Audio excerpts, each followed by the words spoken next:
Oke,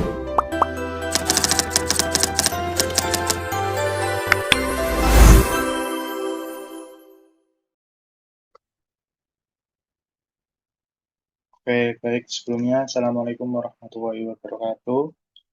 Perkenalkan, kami dari kelompok 5 akan memaparkan hasil observasi dan wawancara kami di Kawan Tuli Coffee and Space dengan judul Hak Penyandang Disabilitas, Studi Kasus pada Kawan Tuli Coffee and Space.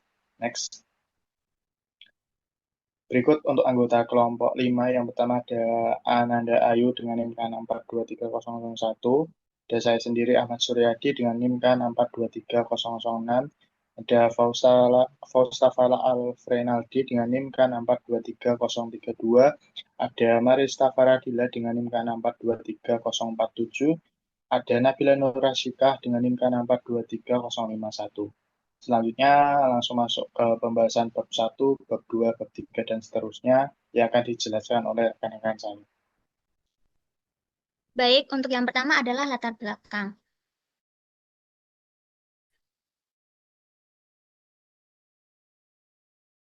Di mana nasional setiap warga negara, di mana termasuk penyandang disabilitas. Namun ternyata implementasinya itu masih menghadapi berbagai tantangan karena kesempatan kerja yang belum setara dan belum terwujud sepenuhnya. Di mana perlindungan tersebut telah dijamin dalam Undang-Undang Dasar 1945 dan Undang-Undang Nomor 8 Tahun 2016 tentang penyandang disabilitas. Kemudian, masih juga terdapat kesenjangan antara regulasi dan praktik di lapangan. Banyak penyandang disabilitas mengalami hambatan dalam memperoleh pekerjaan akibat aksibilitas yang terbatas, kemudian adanya diskriminasi, dan juga serta kurangnya fasilitas kerja yang inklusif. Oleh karena itu, di mana dalam hal ini, kami dalam penelitian ini itu mengkaji bagaimana pemenuhan hak pekerja penyandang disabilitas tentunya di kawan Coffee and Space yang sebagai contoh lingkungan yang inklusif. Kemudian dalam hal ini, penelitian ini kami mengambil 4 rumusan masalah. Yang pertama, bagaimana aksibilitas kerja di kawan Tuli Coffee and Space. Kemudian yang kedua, bagaimana bentuk diskriminasi yang dialami oleh pekerja. Kemudian yang ketiga itu bagaimana pemenuhan fasilitas kerjanya. Dan yang terakhir adalah bagaimana pemenuhan hak-hak penyandang disabilitas tersebut. Nah, untuk tujuannya sendiri dalam penelitian ini, yang pertama itu untuk menganalisis aksesibilitas kerja, kemudian untuk mengidentifikasi diskriminasi kerja, mengevaluasi fasilitas kerja, dan yang terakhir adalah menganalisis pemenuhan hak pekerja disabilitas serta memberikan rekomendasi. Kemudian dengan adanya tujuan dan adanya manfaat secara teoritis dan praktis, di mana teoritisnya yang pertama itu menambah kajian mengenai perlindungan hak pekerja penyandang disabilitas dalam bidang ketenaga kerjaan. Kemudian yang kedua memperkuat pemahaman tentang hubungan antara hak asasi manusia, kesetaraan, dan dunia kerja yang inklusif. Kemudian dalam manfaat praktisnya, yang pertama itu memberikan masukan bagi pemerintah dalam menyusun sebuah kebijakan ketenagakerjaan yang lebih inklusif. Kemudian yang kedua menjadi relevansi bagi perusahaan untuk menciptakan lingkungan kerja yang ramah terhadap disabilitas. Dan yang terakhir adalah untuk meningkatkan kesadaran masyarakat mengenai pentingnya pemenuhan hak pekerja bagi disabilitas. Kemudian akan dilanjutkan oleh rekan saya. Selanjutnya yaitu ada kerangka berpikir yang di bagian atas sendiri yaitu landasan hukum.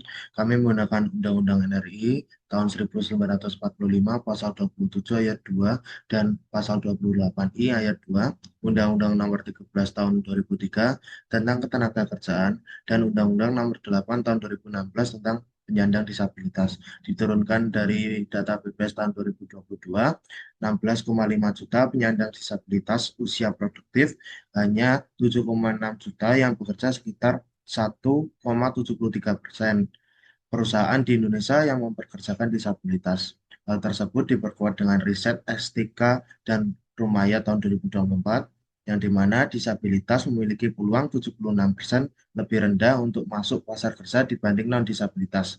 Dari kedua data tersebut, kami menentukan lokus penelitian di Kawan Tuli Coffee and Space dengan menentukan aksesibilitas kerja, fasilitas kerja, diskriminasi kerja, dan hak-hak pekerja dengan output penilaian yaitu gambaran nyata dari pemenuhan hak kerja penyandang disabilitas di lingkungan kerja inklusif, serta rekomendasi kebijakan.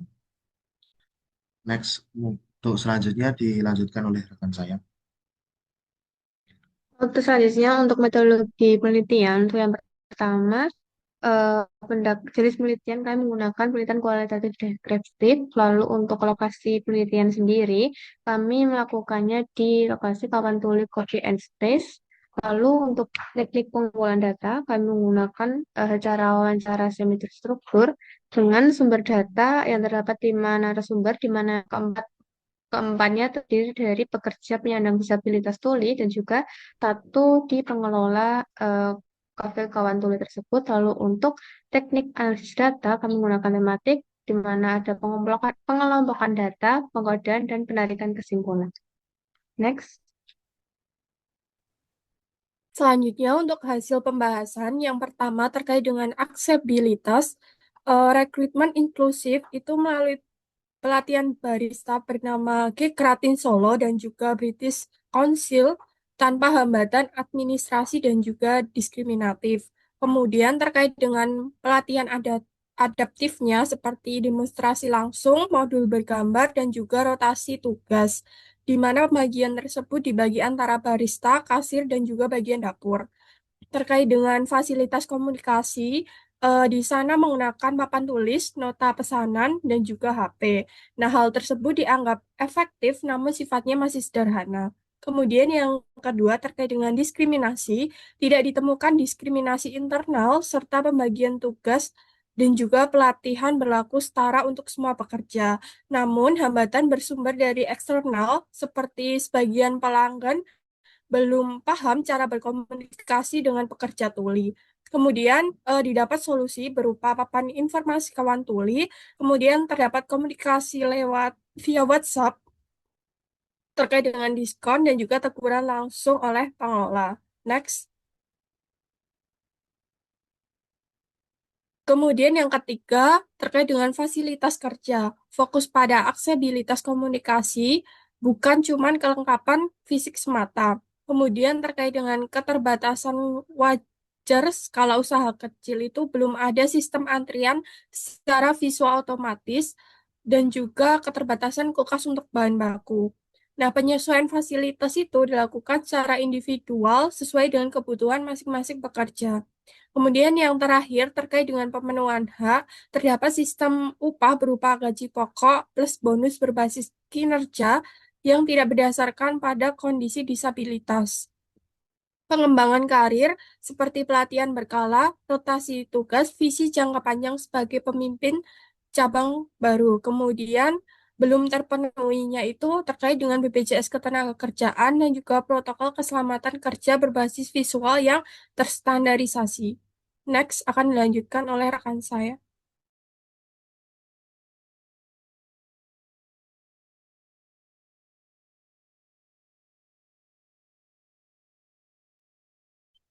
Baik, selanjutnya ada kesimpulan yakni yang pertama terkait aksesibilitas bahwa Kawan Tuli Coffee and Space ini telah menyediakan aksesibilitas untuk kerja yang baik dan telah dibangun secara inklusif meskipun masih dalam tahap pengembangan karena Kawan Tuli Coffee and Space ini uh, masih dianggap baru dalam hal coffee space dan yang merekrut para pekerja Kawan Tuli.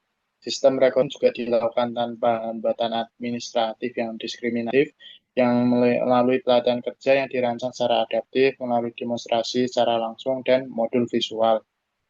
Serta fasilitas komunikasi yang ada seperti papan tulis, nota pesanan, telepon genggam yang telah berfungsi untuk mendukung interaksi kerja sehari-hari antara para pekerja kawan tuli dengan pelanggan di kawan tuli Coffee and Space. Meski demikian, beberapa aspek seperti standarisasi sistem keselamatan kerja berbasis visual dan kelengkapan alat operasional masih memerlukan pengembangan lebih lanjut agar aksesibilitas ini yang tersedia ini dapat memenuhi prinsip akomodasi yang layak secara lebih komprehensif.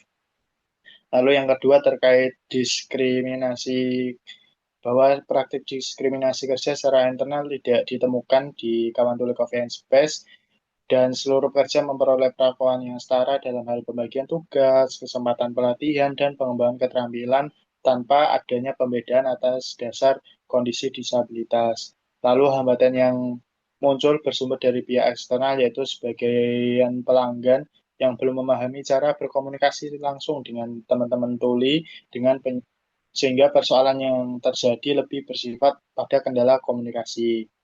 Dan hal ini juga sudah langsung teratasi oleh teman-teman pekerja di kawan tuli Coffee and Space. Lalu yang ketiga yaitu ada pemenuhan fasilitas kerja di kawan tuli Coffee and Space lebih berorientasi pada aksesibilitas komunikasi dibanding kelengkapan fasilitas fisik. Fasilitas yang tersedia meskipun bersifat secara sederhana dan telah disesuaikan secara individual dengan kebutuhan masing-masing pekerja tuli dan terbukti membantu jalannya operasional kafe. Dan keterbatasan yang ada seperti belum tersedianya sistem antrian visual otomatis dan minimnya alat bantu untuk proses kerja yang jadi manual lebih disebabkan oleh keterbatasan skala usaha yang masih berkembang, bukan karena ketidakpedulian pengelola terhadap para pekerja penyandang disabilitas yang ada di kawan tuli Coffee and Space. Lalu yang keempat ada hak pekerja penyandang disabilitas di kawan tuli Coffee and Space.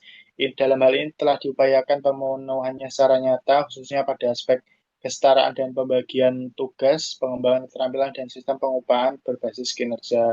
Seluruh pekerja menyatakan bahwa mereka merasa diperlakukan adil dan mendapat kesempatan yang sama untuk belajar serta berkembang. Namun demikian, pemenuhan hak formal seperti jaminan sosial ketenagakerjaan dan standarisasi protokol keselamatan kerja berbasis visual belum sepenuhnya terwujud sehingga menjadi aspek yang masih perlu diperkuat agar perlindungan hak pekerja ini dapat menjadi seluruh dimensi normatif sebagaimana diamanatkan melalui peraturan perundang-undangan yang berlaku. Next. Dan berikut ada policy brief yang coba kelompok 5 bikin terkait hasil observasi dan wawancara, dan ada rekomendasi kebijakan juga untuk bagi pemerintah yang kedepannya harus lebih memperkuat pengawasan terkait pelaksanaan kuota tenaga kerja di penyandang disabilitas, karena hal ini tercantum dalam pasal 3 Undang-Undang Nomor 8 Tahun 2016 tentang penyandang disabilitas. Lalu ada berikan inisiatif dan dukungan bagi usaha yang inklusif seperti kawan tuli Coffee and Space ini, karena ini merupakan ide baru yang lebih inklusif. Lalu ada fasilitas akses pelatihan, pendampingan legalitas usaha, dan jaminan sosial ketenagakerjaan. Harapannya untuk pemerintah ke depannya lebih ramah terhadap usaha-usaha inklusif dan lebih mempermudah terkait perpajakan, legalitas usaha, dan sebagainya agar banyak orang-orang ini memperdulikan para penyandang disabilitas seperti itu. Lalu untuk bagi pelaku usaha yaitu terapkan rekrutmen dan pembagian tugas yang tanpa adanya diskriminasi, lalu sediakan fasilitas komunikasi dan keselamatan kerja yang aksesibel, lalu pastikan pemenuhan hak normatif seperti upah yang layak, pelatihan, dan jaminan sosial yang layak juga. Lalu jadikan inklusi sebagai budaya kerja. Lalu untuk bagi masyarakat secara umum, tingkatkan pemahaman tentang cara berkomunikasi dengan penyandang disabilitas. Lalu hargai kemampuan dan kontribusi para pekerja disabilitas dan dukung dan gunakan layanan usaha yang inklusif sebagai bentuk pemberdayaan sosial. Dan pada kesimpulannya, kawan tuli Coffee and Space ini menunjukkan bahwa lingkungan kerja yang inklusif mampu mewujudkan pemenuhan hak kerja penyandang disabilitas. Kolaborasi antara pemerintah, pelaku usaha, dan masyarakat menjadi kunci untuk mewujudkan dunia kerja yang inklusif, adil, dan tanpa adanya diskriminasi. Next. Baik, terima kasih. Mungkin hal itu yang dapat kami paparkan untuk terkait hasil observasi dan wawancara di kawan tuli Coffee and Space. Cukup sekian. Mohon maaf apabila ada salah kata, ucapan, dan perbuatan. Terima kasih. Wassalamualaikum warahmatullahi wabarakatuh. Waalaikumsalam.